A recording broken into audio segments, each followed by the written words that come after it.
আল্লাহ তাআলা বলেন, যখন তোমাদের সামনে কোরআনের আলোচনা করা হয় তোমরা চুপ থাকবে। শুধু চুপ থাকবে না, ওয়ানসিতু লাআল্লাকুম তুরহামুন, তোমরা যখন চুপচাপ শুনতে থাকবে আমি আল্লাহ তাআলা আসমান থেকে তোমাদের উপরে রহমত নাজিল করে দেব। জোরে বলেন সুবহানাল্লাহ। কে নাজিল করে দেবেন রহমত? আরো জোরে বলেন কে? সে আল্লাহ কি অসুস্থ হয়ে গেছেন নাকি দুর্বল? সে আল্লাহ এখনো আছেন, ভবিষ্যতেও থাকবেন। এখান থেকে 16-17 বছর আগে কি পরিস্থিতি ছিল, কয়েকদিন আগের কথা বলি, কি অবস্থা ছিল আমাদের, কি ভাই ঠিক কিনা? কি অবস্থা ছিল? কোরআনের কথা বলা যায় না, হক কথা বলা যায় না। কি একটা দুরবস্থায় আমাদের জিন্দেগি ছিল। আল্লাহ তাআলা আমাদেরকে হেফাজত করেছেন, বলেন আলহামদুলিল্লাহ। এই পৃথিবীতে কোনো স্বৈরাচার কোনোদিন ফিরে যায় কিন্তু আসে না। ফেরাউন চলে গেছে, ফিরে আসছে? হামান চলে গেছে, ফিরে আসছে? নমরুদ, হামান, কামান, উতবা, সাইবা, লেলিন, কালমাস, এরা চলে গেছে, এটা কি ফিরে আসছে? আসে। আয়োজনটা খুব সুন্দর, মাহফিলের আয়োজনটা অনেক সুন্দর, কিন্তু আমাদের একটু উচিত ছিল এই সাইডে একটা পর্দা দিয়ে ঘিরে দেওয়া। বক্তাদের খুবই মারাত্মক, আপনার একদিন আমার 10 দিন। এই যে কুয়াশাটা সম্পূর্ণ ঢুকতেছে, এটা আমাদের জন্য মারাত্মক ক্ষতি। এই জন্য এটা কথা বলতে অনেক কষ্ট হয়। ভবিষ্যতে আপনারা মেহেরবানি করে দেখি খেয়াল রাখবেন, অন্তত এই সাইডটা যেহেতু উত্তরের দিকে না, একটু আটকাই দিলে কথা বলতে সুবিধা হয়। কুয়াশাগুলো ভেসে ভেসে আসতেছে। তো যাই হোক, আমি খুব খুশি হয়েছি। আপনারা তো আমাকে কম বেশি চেনেন নাকি? চেনেন? এই মাহফিলে আমি প্রধান বক্তা ছিলাম একসময়, কি ছিলাম না? ছয়গড়িয়া দাখিল মাদ্রাসা প্রধান বক্তা ছিলাম না? লাফসা কলেজ মাঠে প্রধান বক্তা ছিলাম না? তো এখন প্রশ্ন হচ্ছে, হুজুর আপনি প্রধান বক্তা থেকে আজকে দ্বিতীয় আসলেন কেন? সব বছর যদি প্রধান বক্তা ওয়াজ করি তা দ্বিতীয় বক্তা ওয়াজ করবে কি? কি বলেন? নিজে যাহাকে বড় বলিবে সে বড় নয়, লোকে যাকে বড় বলে সেই বড় হয়। এ নবীর উম্মতের দল, নিজেকে বড় মনে করবা না, নিজেকে সব সময় মনে করবা আমি একজন গুনাহগার, আমি একজন ছোট, আমার চাইতে গুনাহগার মনে হয় কেউ নাই। এ ছয়গড়িয়ার ভাই, নিজেকে সব সময় নিজেকে ছোট ছোট মনে করবেন। আর যদি ছোট ছোট মনে করতে পারো, আল্লাহর কসম আল্লাহ তাআলা তোমার দুনিয়ার উপরে বড় বানাই দেবেন। জোরে বলেন সুবহানাল্লাহ। কে বড় বানাই দিবেন? আরো জোরে বলেন কে? আল্লাহ বড় বানাই দেবেন। আল্লাহ যদি বড় বানায় দেয়, এর চাইতে কি জীবনে আর কোনো চাওয়া পাওয়া থাকতে পারে? আল্লাহর নবী বলেন, জান্নাতের বাগান যখন তোমাদের মধ্যে, যখন জান্নাতের বাগানের মধ্যে তোমরা ঢুকবা, বান্দা জান্নাতের মধ্যে ঢুকার সঙ্গে সঙ্গে যখন নিয়াত করেছো আমি জান্নাতের বাগানে যাব, কোরআনের মাহফিলের মধ্যে যাব, 2 জন ফেরেশতা রওনা হয়ে গেছে, আপনার পিছনে পিছনে হাঁটা শুরু করে দিয়েছে। ওই 2 জন ফেরেশতা মাহফিলের মধ্যে ঢুকিয়া যখন আস্তে করে বসে যায়, ওই সময় ফেরেশতারা বলে, মাবুদ তোমার বান্দা তো এখন আর হাঁটে না, তোমার বান্দা দাঁড়ায় না, তোমার বান্দা কোরআনের মাহফিলের মধ্যে বসে গেল। কিসের মধ্যে বসে গেল? কোরআনের মধ্যে বসে গেল, জান্নাতের বাগানের মধ্যে বসে গেল। আল্লাহ এখন তোমার বান্দার কি হবে? আল্লাহ কয়, ফেরেশতারা রে, আমার বান্দা বাড়ি থেকে মাহফিল পর্যন্ত হাইটে আসছে, একটা নেকির বিনিময়, একটা কদমের বিনিময় তার নেকি একটা দাও, আর একটা কদমের বিনিময় আমি আল্লাহ তার জিন্দেগির গুনাহগুলো মাফ করে দিলাম। শুধু তাই নয়, মাবুদ তোমার বান্দারা এখন তো আর দে না। ও বান্দা, তুমি যখন বসে গেলা জান্নাতের বাগানের মধ্যে, যখন বসে গেলা তখন তোমার কি উপকার হবে শোনো।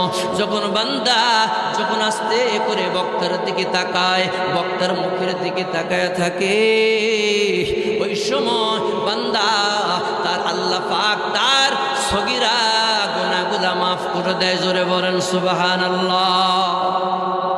তাইলে এখানে লাভ না লস? কত বড় লাভ না লস? এই জন্য আল্লাহ পাক এই সূরা দুহা নাজিল করলেন। দুহা সূরাটার নাম কি? সূরা দুহা। জোরে বলেন নাম কি? সূরা দুহা। এই সূরাটা নাজিল হয়েছে মক্কায়। কোথায়? এই সূরাটা নাজিল হয় মক্কায়। কিন্তু মক্কার আর একটা নাম আছে। আসলে মক্কার নাম ছিল বাক্কা। কি নাম? মক্কার নাম ছিল বাক্কা। ইন্না আউওয়ালা বাইতি উযআ লিন-নাস বিবাক্কাতা মুবারাকান ওয়া হুদান ওয়া রাহমাতাল লিল আলামিন। যখন আপনার আমার নবী আসলেন, ওই সময় আল্লাহ পাক বাক্কা মক্কার আমার আল্লাহ মক্কা হিসাবে বানাই দিলেন। জোরে বলেন সুবহানাল্লাহ। আমার কলিজার টুকরা ভাইরা আমার, এই সূরার ভিতরে 11টা আয়াত আছে। কয়টা আয়াত? 11টা আয়াত আছে। এই সূরার ভিতরে বাক্য আছে 40টা। একটু জোরে বলেন সুবহানাল্লাহ। আর একটু জোরে কোন সুবহানাল্লাহ। কয়টা বাক্য? 40টা বাক্য আছে এই সূরার ভিতরে। অক্ষর আছে 102টা। একটু জোরে বলা যাবে কি সুবহানাল্লাহ? অক্ষর কয়টা? 102টা অক্ষর আছে এই সূরার মধ্যে, হরফ আছে। সুবহানাল্লাহ। এই সূরা যখন নাজিল হয়, আচ্ছা সব দেশে অসুস্থ যান, আল্লাহ বর্ষা, আল্লাহ আপনাকে সুস্থতা দান করুন। আমার ভাইরা, তো যে কথা বলতেছিলাম, এই সূরা দুহা মক্কায় যখন নাজিল হয়, কিছু কাফের মুশরিক নবীর কাছে আসলো। আয়েশা তারা কিছু প্রশ্ন করবে। নবীজি বললেন, দেখো আমি আগামীকাল তোমাদের এই প্রশ্নের জবাব দেব। কবে? আগামী কাল। কিন্তু আমার নবীর একটু ভুল হয়ে গেল। নবী ইনশাআল্লাহটা বলেন না। তো ইনশাআল্লাহ না বলার কারণে আল্লাহ নারাজ হয়ে গেছে। কে নারাজ হয়েছে? আল্লাহ নারাজ হয়ে গেছে। পরের দিন কাফেরেরা আসলো। আয়েশা নবীর কাছে জিজ্ঞাসা করে, নবী আর উত্তর দিতে পারে না। কেন পারে না? আল্লাহর ওহী বন্ধ হয়ে গেছে। কাফেরেরা বলল, পয়গম্বর তুমি উত্তর দেবে বললা, উত্তর দাও না। কেন উত্তর দাও না রে পয়গম্বর? ও কাফেররা, ওহীর দরজা আপাতত বন্ধ। তাফসিরের 3টা তাফসিরে 3 রকম আসছে। কোন তাফসিরে 3 মাস, কোন তাফসিরে 1 মাস, কোন তাফসিরে 14 দিন, কোন তাফসিরে 20 দিন। এইভাবে ওহীর দরজা বন্ধ। আল্লাহ নবীর মন খারাপ, ওহী আসে না, ওহী আসে না। আবু জেহেলের বিবি উম্মে জামিল ওই সময় ডেকে ডেকে বলে, মুহাম্মদ তোমার আল্লাহ তোমার থেকে মুখ ফেরাই নেছে। তোমার আল্লাহ তোমার কথা শুনবে না, তোমার সাথে আর দেখা করবে না। আল্লাহ তাআলা এই কথাটা সহ্য করলেন না। আল্লাহ তাআলা জিবরাইলকে বললেন, জিবরাইল তুমি যাও, এই দুহা নিয়া, এই সূরাটা নিয়ে আমার নবীর কাছে যাও। আমি আল্লাহ তাআলা আমার নবীকে জানাই দিলাম, ওয়াদ-দুহা ওয়াল-লাইলি ইযা সাজা।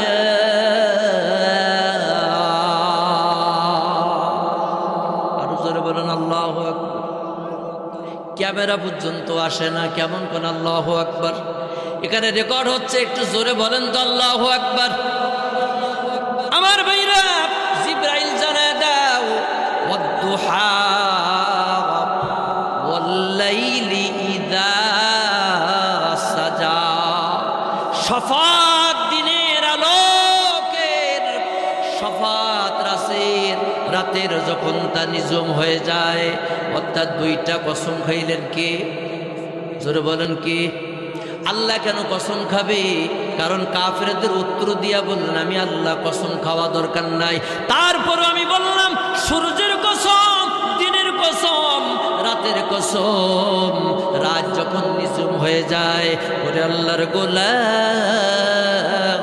রাতের বেলা যখন আপনি ঘুমান, রাত যখন 12টা বেজে যায়, রাত যখন 11টা বেজে যায়, দুনিয়ার মানুষগুলা ঘুমায় যায়, মানুষ মনে মনে বলে এখন মনে হয় আল্লাহর আর কেউ ডাকে না।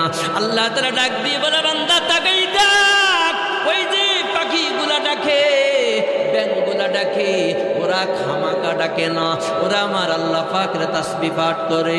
সাব্বাহা লিল্লাহি মা ফিস সামাওয়াতি ওয়াল আরদ ওয়া হুয়াল আজিজুল হাকীম।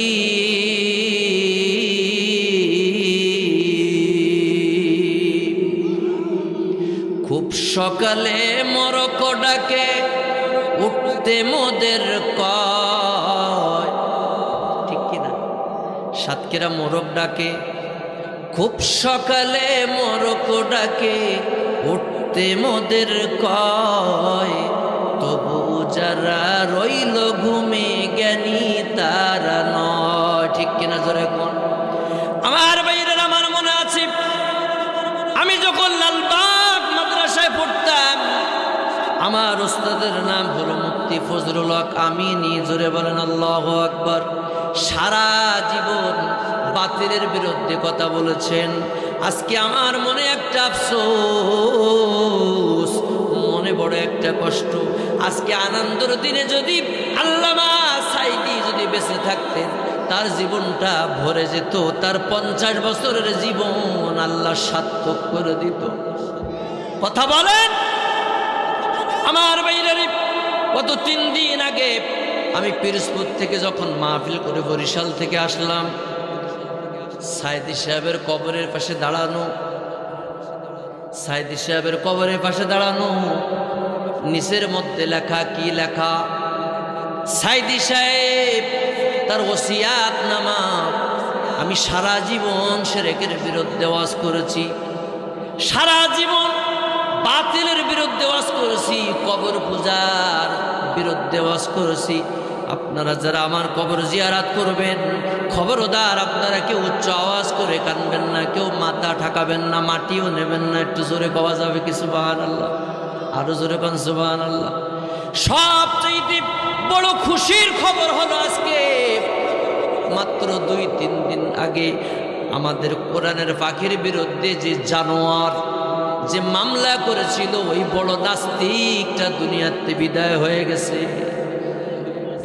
কি ঠিক কি না? ওর নাম মুজিবুল বাশার। ও মুজিবুল বাশার আর এ হলো শেখ মুজিব। কি বলেন? এর জাতির পিতা হবার কোনো যোগ্যতাই শেখ মুজিবের ছিল না। কথা বলেন, এই তুই কিসের জাতির পিতা? তুই শেখ মুজিবুর রহমান, তুই বরঞ্চ স্বাধীনতা বিরোধিতা করেছিস। আপনারা জানেন না, আমরা ইতিহাস জানি। যদি অরিজিনাল স্বাধীনতার ঘোষক হয়ে থাকে সেটা শহীদ জিয়াউর রহমান।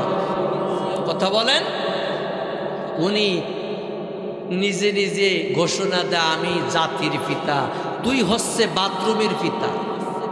কথা কয় না? কথা বলেন, তুই কিসের জাতির পিতা? যদি জাতির পিতা হয় তাহলে এই প্রজন্মের জাতির পিতা হলো আবু সাইদ হবে জাতির পিতা, মুক্ত হবে জাতির পিতা, যারা শহীদ হয়েছে তারাই হবে জাতির পিতা। কথা বলেন না? এর বাইরে কোনো জাতির পিতার পিতা? এই হাসিনা কত বড় জঘন্য, কত বড় খারাপ। বিগত 16টা বছর জামাত ইসলামী দলটাকে এত কষ্ট দিয়েছে, এরা একদম শেষ করে দিয়েছে। আমাদের বর্তমান বাংলাদেশের সেক্রেটারি জেনারেল অধ্যাপক মিয়া গোলাম পরোয়ার সাহেবকে জেলে নিয়ে আপনার এই কাঁচা নখগুলা ওঠানো হয়েছে।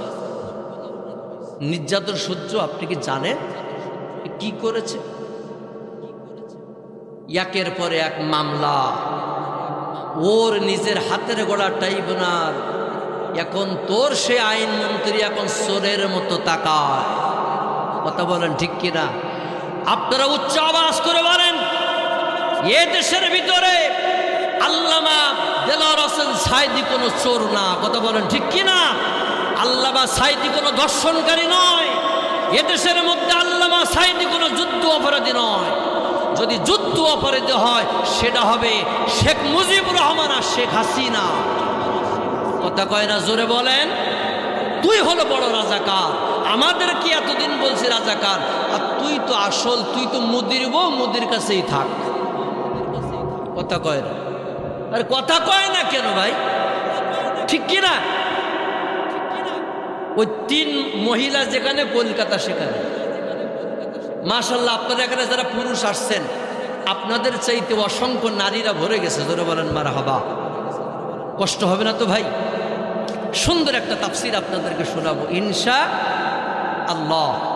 এই জন্য যে কথা বলতেছিলাম, যে যুদ্ধ অপরাধীর নামে নাটক করে আজকে মৌলানা মতিউর রহমান নিজামীর মতো আল্লাহর ওলিকে ফাঁসি দিয়েছো, কাদের মোল্লাকে ফাঁসি দিয়েছো, কামরুজ্জামানকে ফাঁসি দিয়েছো।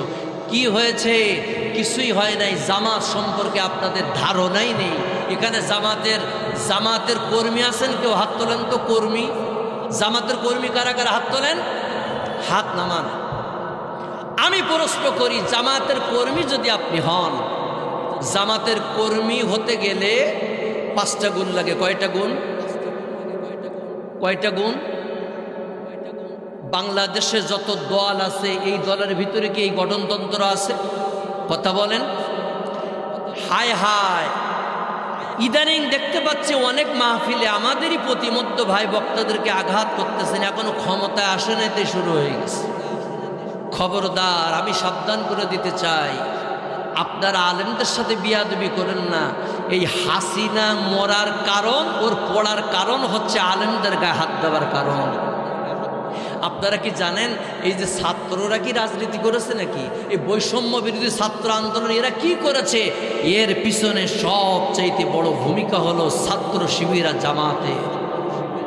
তোমরা শুধু কইছো কি আগামী ঈদের পরে নামবো, কথা কয় না? কথা কয় না? আগামী কুরবানির পরে নামবো। আসলেই তোমার নামা হয় নাই, তার আগেই আমাদের কেল্লা ফতে হয়ে গেছে। সুবহানাল্লাহ কবেন না? আমার ভাইরা, গত 23শে নভেম্বর আমার মাহফিল ছিল পিরোজপুর, সাইদি সাহেবের এলাকা আমার মাহফিল। আমি 6টা ইউনিটের দায়িত্ব আমার পালন করতে হয়। বর্তমান 3টা ওয়ার্ডের দায়িত্ব। বোঝেন তো কত দায়িত্ব? এই দায়িত্ব পালন করা হয়। রাত 4টার সময় আসছি, আধা ঘন্টা ঘুমাইছি। ইসলামী আন্দোলন অত সহজ নয়। ওলামা পরিষদের মিটিং ছিল আমার। ওই মিটিংয়ে আপনাদের সাতক্ষীরার ছেলে মুহাদ্দিস আব্দুল খালেক সাহেব ছিলেন, আর প্রধান অতিথি ছিল মাওলানা রফিকুল ইসলাম খান, সহকারী সেক্রেটারি জেনারেল। জোরে বলেন আলহামদুলিল্লাহ। আমার বাইরে আমি এই জন্য বোঝাচ্ছি, বাংলাদেশি মরহুম গোলাম আজম সাহেব কি বলেছেন? যারা জামাত ইসলামের কর্মী হবে তার সর্বপ্রথম ধাপ হলো সে কর্মী হলো মানে জামাতের সিঁড়ির মধ্যে পা দিল। কথা বলেন ঠিক কিনা? 5টা গুণ লাগবে। কয়টা গুণ? 1 নম্বরে নিয়মিত দাওয়াতের কাজ করা। কথা বল না কেন? কথা কন। 2 নম্বরে ঠিকমতো বইটাকে উপস্থিত হওয়া। 3 নম্বরে বাইতুল মাল ইয়ানাত দেওয়া। 4 নম্বরে সামাজিক কাজ করা। 5 নম্বরে রিপোর্ট লেখা। পৃথিবীর ইতিহাসে কোনো দলে এইরকম নিয়ম নাই। কথা বলেন ঠিক কিনা? আরো জোরে বলেন ঠিক কিনা? আপনাদের কষ্ট হবে না তো? আমি সব বলে দেব। এখন যদি বলেন যে তো জামাতের হুজুর, তো জামাতের হুজুর ছাড়া তো আওয়ামী লীগের হুজুর আছে। বিএনপির হুজুর থাকলে নিয়ে আসো, ওরা আওয়াজ করুক। কোন দিকে যাবা? কমিতে যাও, ওখানেও হুজুর। কথা কয় না? আবার আলিয়ায় যাও, ওখানেও হুজুর। তোমার যে কোনো হুজুরি জানাজা তোমার কপালে লাগবে। কথা কয় না? কথা কয় না? আমার বড্ড মনে পড়ে যায় এক মুফতি সাহেব ফতোয়া দিচ্ছে, শোনো, এই এলাকার মহিলাদের খেতা, শাড়ি দিয়ে যে খেতা বানানো আছে, এই খেতা ব্যবহার করা হারাম। কি আপনাদের ছয়গড়ি এলাকায় কি এটা আছে খেতা? তো মারাত্মক ফতোয়া দিচ্ছে না, দেব কি করে? প্রচন্ড ঠান্ডা। মাহফিল শেষে সভাপতি সাহেব পুরা গ্রামে হাইটে হাইটে দেখে যে একটা আপনার পুরুষের লুঙ্গির একটা খেতা আর ছোট্ট একটা বালিশ। এবার সভাপতি সাহেবকে উত্তরের বারান্দায় শোন, তো উত্তরের বারান্দা তো আল্লাহর এসি হাওয়া, কি বলে, চালু হয়ে গেছে। এবার যখন রাত 2টা বাজে তখন সভাপতি সাহেব কোথায়? ডাকেন কে? কয় আমার ওয়াজ ভুল হয়ে গেছে। কয় কি ভুল? কয় ওই ওয়াজটা ছিল গরমকালে, আমি শীতকালে করে ফেলছি, সুতরাং আমার ফতোয়া আমি পাল্টাই নিলাম, আপনারা আমার খেতা দেন, নাইলে আমার জীবন থাকে না। তো ওয়াজ জন্য একটু হিসাব করে করবেন, শুধু ওয়াজ করেন না, পৌষ মাস না চৈত্র মাস সেটাও জানা দরকার, কথা কয় না, ঠিক কি না? এই জন্য আমার ভাইরা, আল্লাহ তাআলা বলে ওয়াদ-দুহা ওয়াল-লাইলি ইযা সাজা, দিনের কসম, রাতের কসম, নিঝুম রাতের কসম, ও নবী আপনি জানায় দেন, ওয়াল-আখিরাতু খায়রুল লাকা মিনাল উলা, ও নবী আপনি জানায় দেন আমি আল্লাহ আপনার থেকে আমি মুখ ফিরাই নাই। জোরে বলেন সুবহানাল্লাহ। আল্লাহকে আমি আপনার থেকে মুখ ফিরাই নাই। সুতরাং ও নবী আপনি ওদেরকে বলে দেন, ওয়াদ-দুহা ওয়াল-লাইলি ইযা সাজা মা ওয়াদ্দাআকা রাব্বুকা ওয়া মা ক্বালা, আপনার প্রতিপালক আপনাকে পরিত্যাগ করেনি এবং আপনার প্রতি অসন্তুষ্ট হয় নাই। সুতরাং ওরা যেটা বলছে ওটা মিথ্যা কথা বলছে। জোরে বলেন সুবহানাল্লাহ।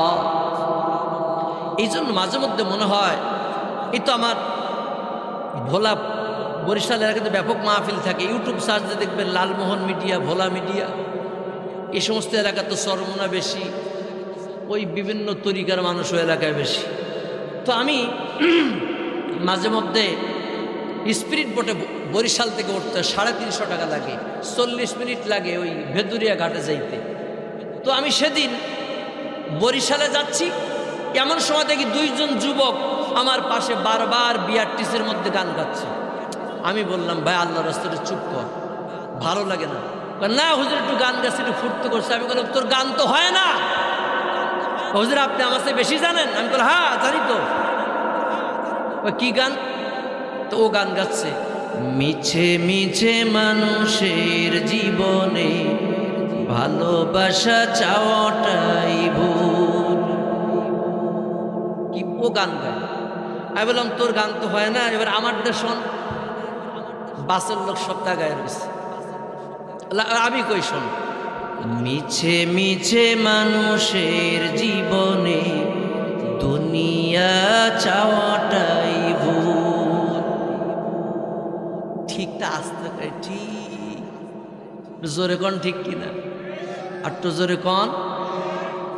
মিছে মিছে মানুষের জীবনে দুনিয়া চাওয়াটাই ভুল, মরণের পরে দিতে হয় শুধু সেই ভুলের মাসুল। মিছে মিছে মানুষের জীবনে দুনিয়া চাওয়াটাই ভুল। জোরে বলেন মারহাবা, আর একটু জোরে বলেন মারহাবা। ও নবীর উম্মতের দল, আল্লাহ তাআলা 2 নম্বর আয়াত আল্লাহ তাআলা বলে, মা ওয়াদ্দাআকা রাব্বুকা ওয়া মা ক্বালা, নবী আপনার প্রতিপালক আপনাকে পরিত্যাগ করেন নাই এবং আপনার উপরে অসন্তুষ্ট হন নাই। পরের আয়াতে আল্লাহ তাআলা কি সুন্দর করে বলেন, ওয়ালাল আখিরাতু খায়রুল লাকা মিনাল উলা। আল্লাহু আকবার, জোরে বলেন। আর আপনার জন্য ইহকালের চাইতে পরকাল উত্তম। সুবহানাল্লাহ বলেন। ও নবী, এই দুনিয়ার চাইতে পরকাল আপনার কাছে দামি। যে পরকাল আপনাকে আমি দান করব। কিন্তু এখানে তাফসিরে মাজাহারি, তাফসিরে রুহুল মানের মধ্যে আসছে ওয়াদুহা তাফসির করতে যায়া আমার নবীর চেহারার কথা বর্ণনা করেছেন। জোরে বলেন সুবহানাল্লাহ। কে সুন্দরী বলের সুন্দরী কাজ হবে না। পৃথিবীর ভিতরে সবচাইতে বিশ্ব সুন্দরী হলো আমার নবী। একটু জোরে বলেন সুবহানাল্লাহ। আমার নবীর চাইতে এত সুন্দর আর কেউ হতে পারে না। কথা বলেন ঠিক কিনা? আমার ভাইরা, 3 নম্বর আয়াতে আল্লাহ বলেন, নবী আপনি পরকাল নিয়ে থাকেন। কি নিয়ে থাকেন? পরকাল নিয়ে থাকেন।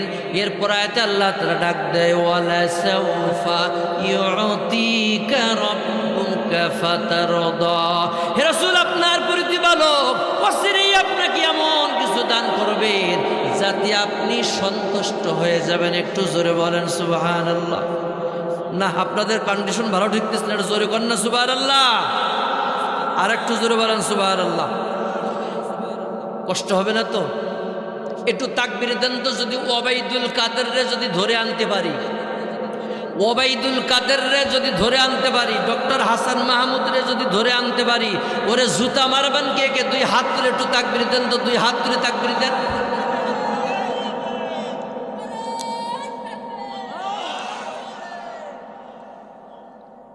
শোনেন, এরা কয় আমরা পালাই না।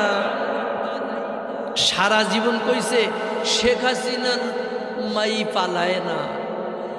পরে ও পালানোর আগ দিয়ে 60,000 কোটি টাকা ছাপাইছে, পুরা টাকাটাই বিদেশে পাচার করছে। দেশের অর্থনৈতিক অবস্থা দুর্বল।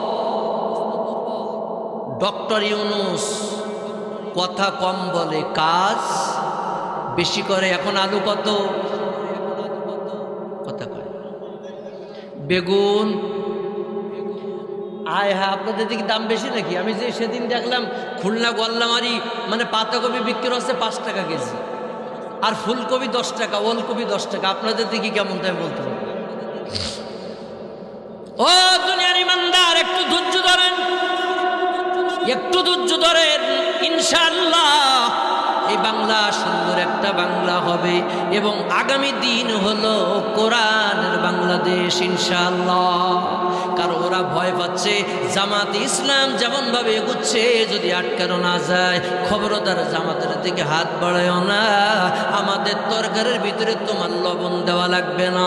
আমাদের আমির সাহেব কিন্তু একজন ডাক্তার মানুষ, কিন্তু ওনার কথা এত বড় দামি, একজন মুহাদ্দিসের কথার চাইতে তার কথা দামি। ইতিহাস হয়ে গেছে সাতক্ষীরায়। যেদিন আমির সাহেব আসে জামাতে, আমির সাহেব সাতক্ষীরা আসলো, আমি ওই দিন সফরে ছিলাম। আমি তখন লাইফের মধ্যে দেখলাম ইতিহাস হয়ে থাকবে, এত লোক কোনোদিন সাতক্ষীরায় কোনো মানুষের আন্ডারে আসে নাই। কথা বলেন ঠিক কিনা? এই জন্য জামাত নিয়ে যাইও না। ডক্টর ইউনূসরে বলবো তুমি নির্বাচন দাও, নির্বাচন দাও, কিন্তু এমন একটা নির্বাচন দাও কোনো প্রার্থী থাকবে না। জামাতের থাকবে দাড়ি পাল্লা, ওদের থাকবে ধানের শীষ, এরপরে ওদের থাকবে অমুক তমুক। যে যত পার্সেন্ট ভোট পাবে সংসদে মাতব্বরি সেই পার্সেন্ট করবে। এ কথা কর। যদি এই খেলা হয়ে যায়, 2 নাম্বার, ডক্টর ইউনূস কিন্তু আর একটা প্ল্যান করেছে। এই যে প্রেসিডেন্ট নির্বাচন হয় অন্য দেশে, আমাদের দেশেও মনে হয় হতে পারে। যদি রাষ্ট্রপতি নির্বাচন হয় তাইলে বিপাক, নির্বাচন হওয়া লাগবে। ওই সময় আর চুরি করা যাবে না, ডাকাতি করা যাবে না। চুরি করবা তোমরা, দোষ দেবা জামাতের, তা হবে না। কথা বলেন। ইদানিং কিছু দেখতেছি 5 কলি মাথায় জাল টাকা ছাপাইছে, এখন ফেসবুকে লিখে দিছে জামাতের কর্মী জাল টাকা সহ ধরা পড়ছে। এটা মিথ্যা না সত্য? কারণ এখন যেখানে যাচ্ছি সেখানেই দেখি শুধু জামাতের জুয়া। আপনি বলবেন হুজুর আপনি জামাত করেন তাই নাকি? না, আমার খুলনায় বাড়ি, আমার এলাকায় আমার নির্বাচন করা লাগবে। আমার দল থেকে নমিনেশন দিয়েছে। আমার এলাকায় ধরেন 1000-এর ভিতরে 850 হিন্দু ভোটার। হিন্দুরা আমার কাছে আসার বলে হুজুর আপনি শুধু দাঁড়ান, আপনি শুধু দাঁড়ান। নৌকা নৌকা দেখলাম, ধানের শিক দেখলাম, নাঙ্গল দেখলাম, বট গাছ দেখলাম, এখন শুধু বাকি আছে দাড়ি পাল্লার দেখা। এখন আপনাদেরকে সাতক্ষীরা আমি বলে গেলাম, যদি জামাত যদি ক্ষমতায় যায় ইনশাআল্লাহ ইনসান ভিত্তিক একটা রাষ্ট্র আমরা গড়ে তুলব, যে রাষ্ট্রের ভিতরে বিধবার ভাতা পাবে, যে রাষ্ট্রের ভিতরে ভুয়া মুক্তিযোদ্ধা থাকবে না, যে রাষ্ট্রের ভিতরে কোনো চোর থাকবে না, যে রাষ্ট্রের ভিতরে ঘুষ থাকবে না, যে রাষ্ট্রের ভিতরে কোনো রাজনীতি আর হানাহানি থাকবে না, যে রাষ্ট্রের ভিতরে আবু সাইদের মতো বুকে রক্ত আর ঝরানো লাগবে না। নারায়ে তাকবীর! এই বাংলাদেশ কে কে চান হাত তুলে তাকবীর দেন। একটু তাকবীরও দিতে পারেন, এই কি আপনারা দুর্বল হয়ে গেছেন আজকে? বুঝলাম না তো আমি। একটু তাকবীরের কথা বললে একটা দুইটা লোক একটু তাকবীরও দিতে পারেন, আশ্চর্য ব্যাপার। আরে ভাই, তাকবীর দিলে কি হয় জানেন? আল্লাহ রহমতের দ্রুত আসে। সুবহানাল্লাহ বলেন, আর যেরকম সুবহানাল্লাহ। আমার ভাইয়েরা, তাইলে জামাতকে কিছু লোক কিন্তু ভুল বোঝানোর চেষ্টা করবে, সাবধান। 2 নম্বর আয়াতে আল্লাহ তাআলা বলেন, কিয়ামতের ময়দানে এক শ্রেণীর মানুষকে কুকুর করে উঠানো হবে। কুকুর কি কথা বলেন? কি কুকুর? 2টা কুকুরে যদি আপনি খানা দেন, এই কুকুর খাবে, তারপরেও কিন্তু ওই কুকুরেরটা নেওয়ার চেষ্টা করবে। কথা কোন ঠিক কিনা? আরো যেরকম ঠিক কিনা? কিন্তু এখন দেখতেছি ওরাই বাস স্ট্যান্ড দখল, মুখ তুমুক হ্যানসেন সব ওরাই, ফাঁকের দানে কিন্তু আমরা কিছুই করি না। আমার এত বড় এরিয়া, আমার দল থেকে মাত্র 6টা কম্বল দিচ্ছে। আমার কয়টা? কতক্ষণ কয়টা? এখন আমার ভোট হলে 31 কম্বল পাইছি। কয়টা? 12টা। 6টা দিছি হিন্দু, 6টা মুসলমান। কি করব? জামাত ইসলামী ইয়ানাতের টাকায় চলে। প্রত্যেক মাসে আমাকে 1,500 টাকা ইয়ানাত দেওয়া লাগে। কত? কথা কয় না। 1000 দেওয়া লাগে আমার ইয়ানাত। 250 টাকা দেওয়া লাগে শহীদ ফান্ড, আর 250 দেওয়া লাগে নির্বাচনে ফান্ড। তাহলে মাসে কত? 1,500 টাকা আমাকে দিতে হয়। এই আমি একটা মোজার কথা মনে পড়ে গেল। আলী হাসান মোহাম্মদ মুজাহিদকে জিজ্ঞাসা করছিল, আপনারা যে রাজনীতি করেন টাকা পান কোন জায়গায়? উনি বলল, আগামীকাল আসেন, আগামীকাল আমি উত্তর দেব।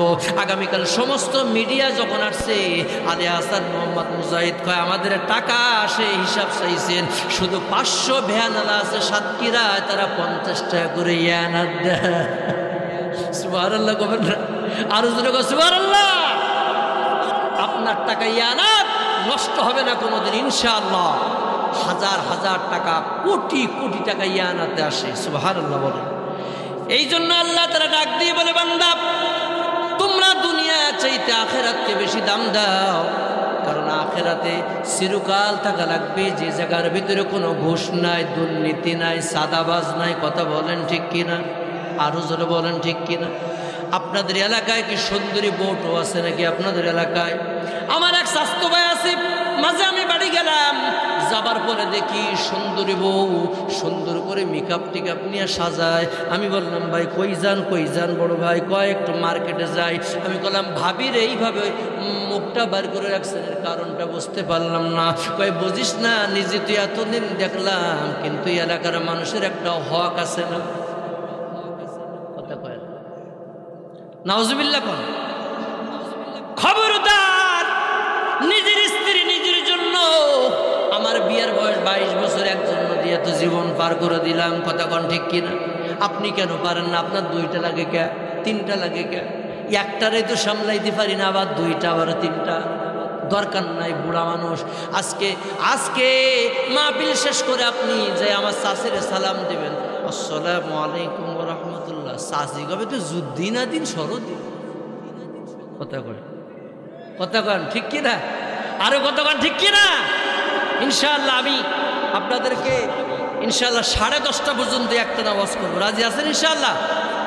আমার অনেক কথা বাকি, কখন বলবো? আমি তো মাত্র 1 প্রকার 4টা আয়াত পড়েছি। এখন এর কথা বলতে বলতে তো আমার সময় শেষ হয়ে যাবে। যাই হোক, আমি এরপর আল্লাহ তাআলা বলেন, এ বান্দা তোমরা, আমি আল্লাহ তোমাদেরকে বললাম, ওয়াজাদাকা দাল্লান ফাহাদা। আর তিনি আপনাকে পেয়েছেন শরিয়াত সম্পর্কে যে খবর, অতঃপর আপনাকে আল্লাহ পাক রাস্তা দেখাইছেন যে রাস্তা আপনার কেউ দেখান নাই। কারণ আবু জেহেল তারা ভুল পথে হেঁটেছে, উতবা সাইবা ভুল পথে হেঁটেছে। আমি আল্লাহ তাআলা আপনাকে সঠিক রাস্তা দেখাইছি, যে রাস্তার নাম হলো ইহদিনাস সিরাতাল মুস্তাকিম। আল্লাহু আকবার বলেন। আমার কলিজার টুকরা ভাইরা আমার, আল্লাহ তাআলা এত সুন্দর করে এই সূরা দুহার মধ্যে আল্লাহ পাক নবীকে সান্ত্বনা দিলেন। এরপর আল্লাহ তাআলা ডাক দেয়, আলাম ইয়াজিদুকা ইয়াতীমান ফাআওয়া ওয়া ওয়াজাদাকা দাল্লান ফাহাদা। ও নবী, আমি আপনাকে ইতিম অবস্থায় পাইছি। আল্লাহু আকবার বলেন। কোন অবস্থায় আল্লাহ নবীকে পেয়েছেন? ইতিম। নবীর মা নাই, নবীর বাবা নাই। আমার নবী বড্ড ইতিম নবী আমার।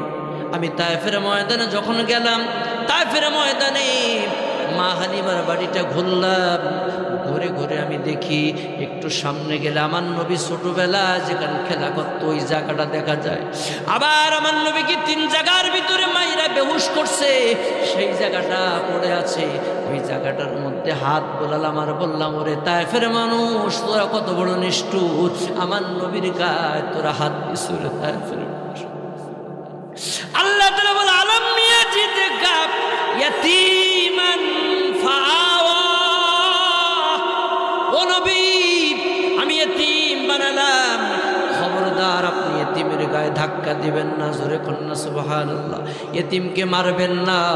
বাংলাদেশ 16 বছর এত উন্নত করছে, রাস্তাঘাটগুলো করেছে, রড দেয় নাই, দিয়েছে সব বাস। কথা কয় না, আরো জোরে কোন। রাস্তাঘাটগুলা সব জায়গায় দুর্নীতি, দুর্নীতি, সব জায়গায় দুর্নীতি করে একদম শেষ। মসজিদের ইমামতি নিয়েও দুর্নীতি। ওই যে উপজেলা মসজিদ করছে না, এখানেও দুর্নীতি। এখানে ওলামা দিক ছাড়া কারো চাকরি হয় নাই। আল্লাহর কসম করে বলি, সামনে যদি আল্লাহ যদি আমাদের কোরআনের দলকে ক্ষমতায় নিয়ে আসে, যার যতটুকু সম্মান অতটুকু সম্মান আমরা দেওয়ার চেষ্টা করবো ইনশাআল্লাহ। এই জন্য আমার কিছু কিছু কথা অনেক সময় মানুষের মনে পড়ে যায়। কষ্ট হচ্ছে আপনাদের? কষ্ট হচ্ছে? এই জন্য আমার ভাইরা, আপনাদের কাছে আমি স্পষ্ট একটা কথা বলতে চাই যে এই কোরআনের মাহফিল থেকে আমার শিক্ষা নিতে হবে। আমি যে কদিন বেঁচে থাকবো, ইসলামী আন্দোলন ছাড়া আমার জীবনে আর কিছু হতে পারে না। ইসলামী আন্দোলন হচ্ছে আমার জীবনের চাবিকাঠি। যদি নবীর সাথে আমার ওঠা লাগে, কথা বলো ঠিক কিনা? আমাদের নেতার নাম কি? আর ডাক্তার শফিকুর রহমান। আমাদের নেতার নাম কি? মুহাম্মদ সাল্লাল্লাহু আলাইহি ওয়াসাল্লাম। যে নবীর চরিত্রের ভিতরে কোনো দাগ নাই, সুবহানাল্লাহ। যে নবী জীবনে কোনোদিন মানুষকে আঘাত করেন নাই, কোনো মানুষকে গালি দেন নাই, নবী কোনোদিন মানুষকে কটু কথা বলেন নাই।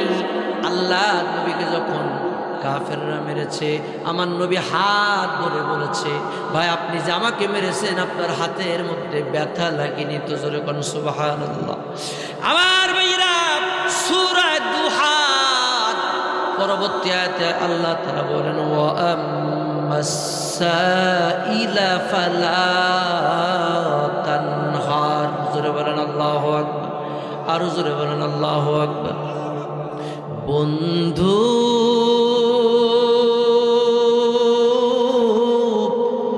ভুলে যেও না কখনো। ওই কথাটা মনে পড়ে গেল। ভোলা একটা দ্বীপ এলাকা, গজলটা 2 লাইন বলি, তারপরে কথাগুলো বলি। কি সুন্দর আবেগ! আমার চাইতে আপনারা হয়তো ভালো শিল্পী, আমি তেমন একটা শিল্পী না। বন্ধু ভুলে যেও না কখনো, যেখানেই থাকো, যেভাবেই থাকো, যেখানেই থাকো, যেভাবেই থাকো, মনে রেখো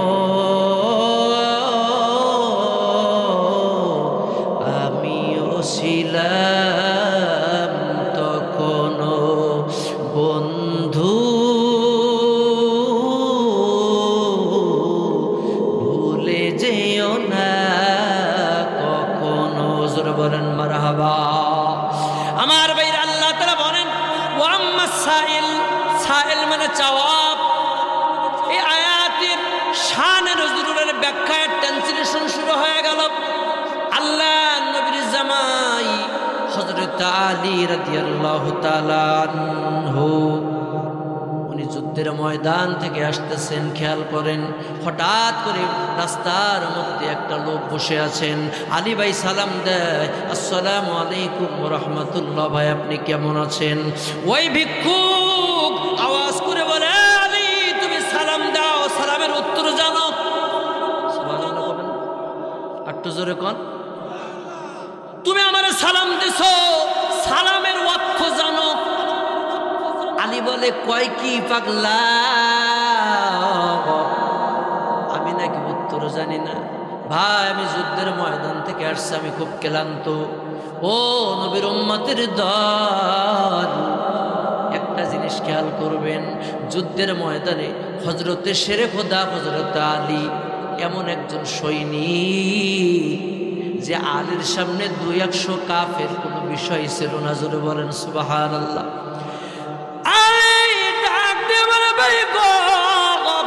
কি জন্য তুমি আমার জিজ্ঞাসা করো? আমি নাকি সালামের জবাব জানি না?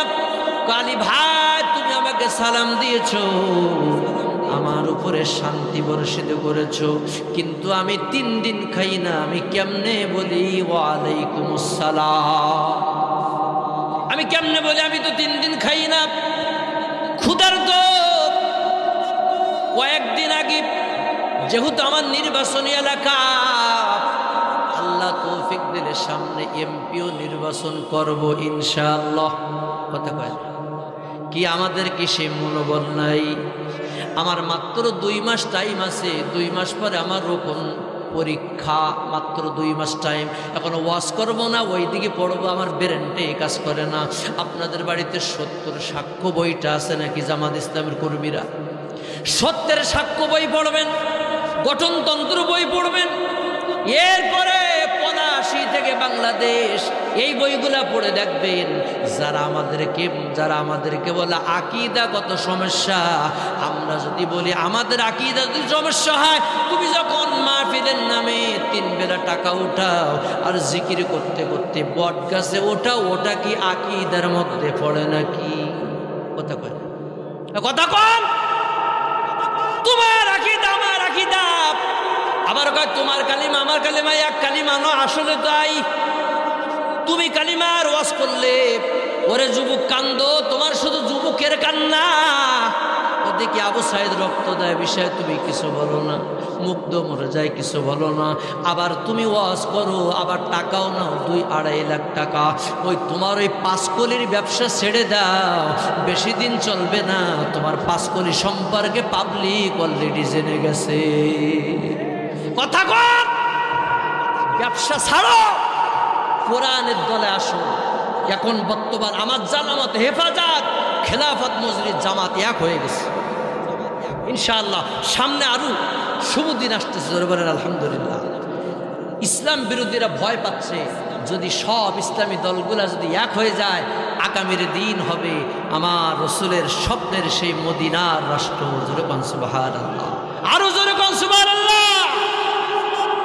আমার সাতক্ষীরার ভাইরা আমার দিকে তাকান, খুব সুন্দর করে মনোযোগ দেন।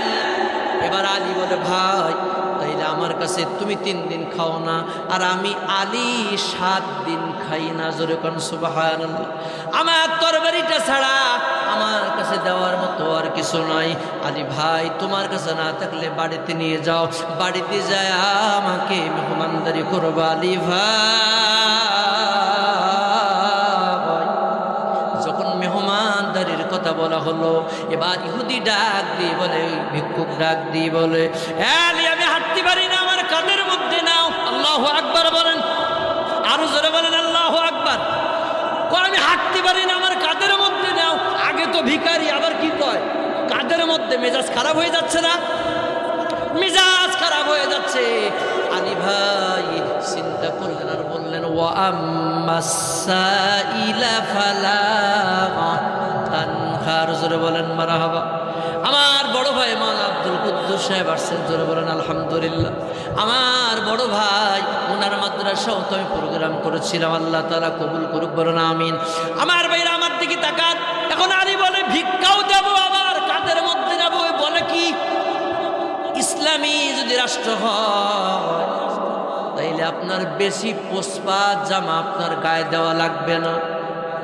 বাংলাদেশ জামাতে আমির একটা সাধারণ জামা গায়ে দেয়, উনি যদি একবার মুখ দিয়া কয় যে আমার একটা মানে দামি জামা লাগবে, আমার মতো সামান্য কর্মী ওনাকে 1 লাখ টাকা দিয়ে জামা দেওয়ার ক্ষমতা আমার আছে।